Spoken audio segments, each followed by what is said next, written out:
Sérgio Moro é feita uma referência à necessidade de consultar os americanos lá sobre determinado tema, o que trouxe de novo à baila assim, o tema da possível interferência externa, né, interesses externos, especificamente dos Estados Unidos, nos resultados políticos da Lava Jato. Né. A gente tem visto, desde o governo Temer e agora com o governo Bolsonaro, também um desmonte aí de setores estratégicos da economia nacional.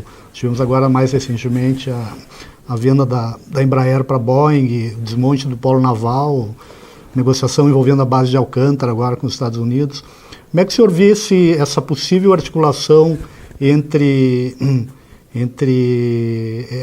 essa operação que foi posta em curso e digamos, uma articulação internacional para retirar o Brasil da posição que ele vinha, na qual ele vinha ocupando até então nos últimos anos? Hoje eu tenho mais clareza, porque durante muito tempo na minha vida eu disse que não era adepto da teoria da conspiração, embora ela pudesse existir. Hoje, por tudo que eu tenho acompanhado pela imprensa nacional, pela imprensa estrangeira, pelas informações que eu recebo, pela pressa do pagamento da Petrobras aos acionistas americanos em detrimento dos acionistas brasileiros, pelos interesses que o pré-sal despertou aos Estados Unidos e ao mundo, desde que nós descobrimos. É importante lembrar que quando nós descobrimos o pré-sal, os americanos retomaram o funcionamento da quarta frota, que tinha sido desativada depois da Segunda Guerra Mundial. É importante lembrar que foi roubado os segredos da Petrobras de um container, sabe, e que até hoje não apareceu. Quem pagou o pato foram os coitados dos vigias da Petrobras.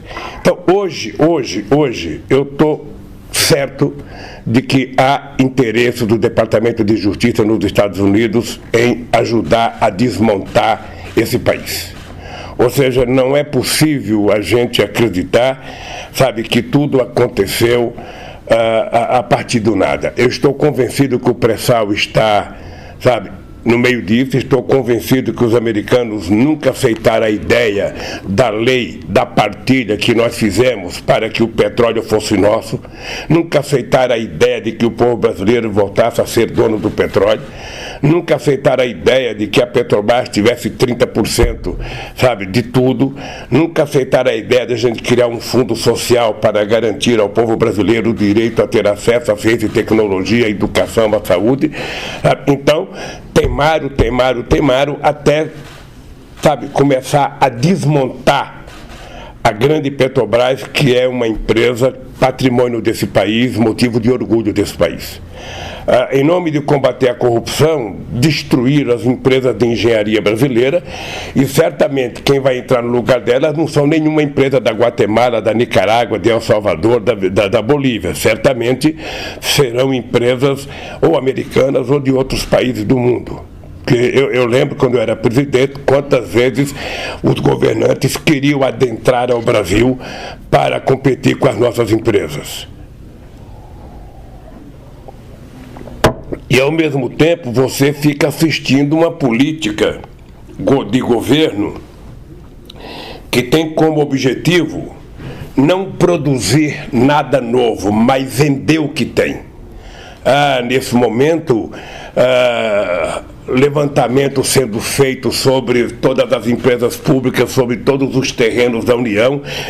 Se o Exército Brasileiro não tomar cuidado, até os terrenos que eles fazem treinamento será vendido. Se depender do Collor, do Bolsonaro e dos filhos dele, o Exército vai treinar em videogame, sabe? Porque a ideia é vender tudo. A ideia é vender tudo. Já que eu não posso produzir, vou vender. É a única razão que se explica o Guedes na Fazenda. É a única razão, sabe? E nós estamos vendo o que está acontecendo no Brasil, um desmonte generalizado, sem perspectiva de geração de emprego, sem perspectiva de aumento de renda, sem perspectiva de manter a seguridade social, dando ao trabalhador brasileiro a tranquilidade na velhice. Então, é o Brasil voltando ao século XVIII. É o Brasil voltando a ser colônia. Aqui, embora você não tenha monarquia portuguesa mandando, você tem o imperador Trump dando ordens, sabe, e o nosso presidente batendo continência. Então isso me assusta. O que aconteceu com a Boeing não me agradou, porque comprar a Embraer é uma empresa, sabe, muito respeitada no mundo, era uma empresa que tinha disputava com a empresa com a Bombardier a terceira empresa de avião do mundo, ou seja, nós éramos altamente competitivos em aviões de porte médio e aviões de executivos. De repente você inventa de vender para quê? Porque a Boeing tinha comprado a empresa francesa tinha comprado a Bombardier, então a Boeing teve que comprar a Embraer já para se equiparar, e nós ficamos sem uma empresa de engenharia, sabe, do porte da Embraer. É lamentável, é lamentável. Daqui a pouco nem o caça vai ser mais brasileiro, o caça, o C-90, que estava sendo produzido pela Embraer. Então é lamentável, porque isso significa que você está abrindo mão da soberania de um país. A soberania de um país é uma coisa sagrada, que nenhum país abre mão. Os americanos não abrem mão da sua soberania, a Rússia não abre mão, a China não abre mão, mas o Brasil está abrindo. Abrindo mão da soberania significa abrir mão do controle das suas fronteiras, significa abrir mão do controle da ciência e tecnologia, significa abrir mão do controle das nossas florestas, da nossa fauna, da nossa biodiversidade, da nossa água, das nossas riquezas, sabe, no solo e no subsolo. Significa você abrir mão, inclusive, da proteção de uma nação de 210 milhões de habitantes. Abrir mão da soberania é isso, e é o que está acontecendo com o Brasil.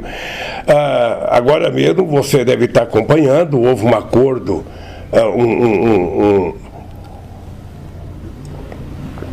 talvez um protocolo de intenções entre o Mercosul e a União Europeia, que a gente não sabe o que é, mas eu lembro do tempo que eu era presidente, qual era a ideia da União Europeia. Não sei se isso se manteve. A União Europeia, ela queria fazer um acordo desde que o Brasil e o Mercosul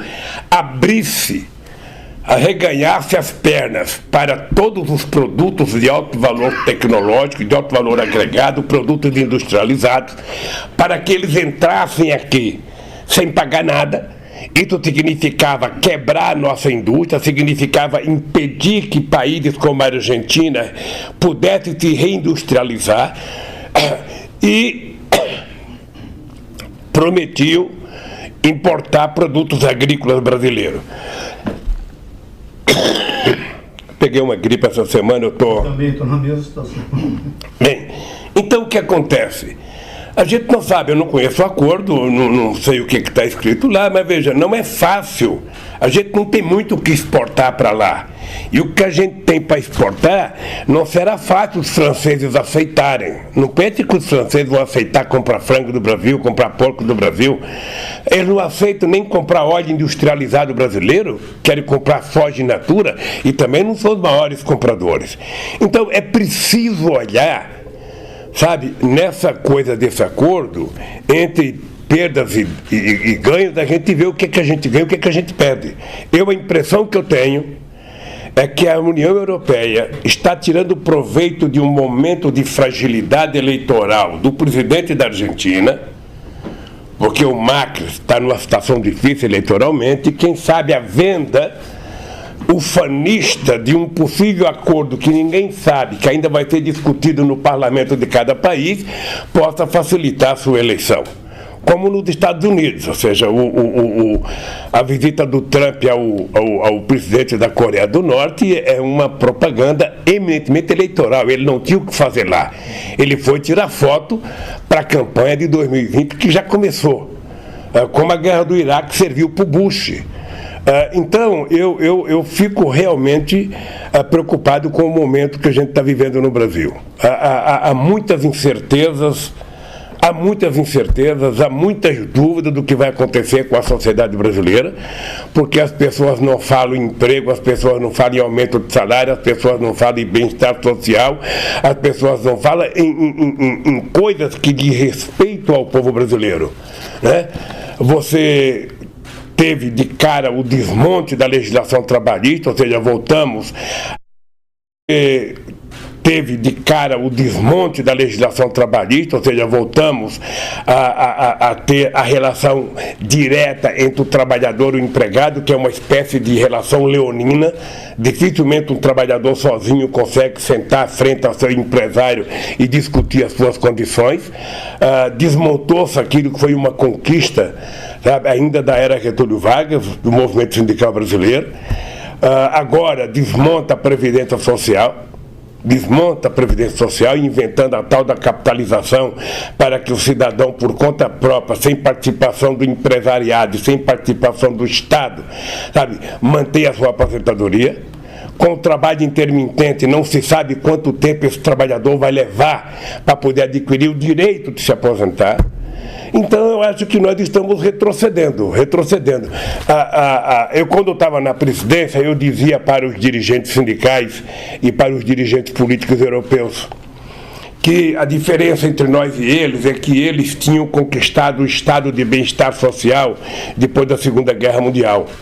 E eles estavam lutando, sabe? Enquanto a gente lutava para tentar chegar ao padrão salarial, ao padrão de saúde, ao padrão educacional, ao padrão da qualidade de moradia e de transporte que eles tinham alcançado nos anos 60, nos anos 70, nos anos 80, enquanto a gente brigava para tentar chegar lá, eles estavam começando a perder.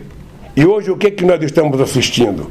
Nesses últimos 30 anos houve uma concentração de riqueza na mão, sabe, dos mais ricos lá. Houve uma perda de poder aquisitivo do povo trabalhador, e aqui no Brasil, não só nós não chegamos lá, como já começamos a perder.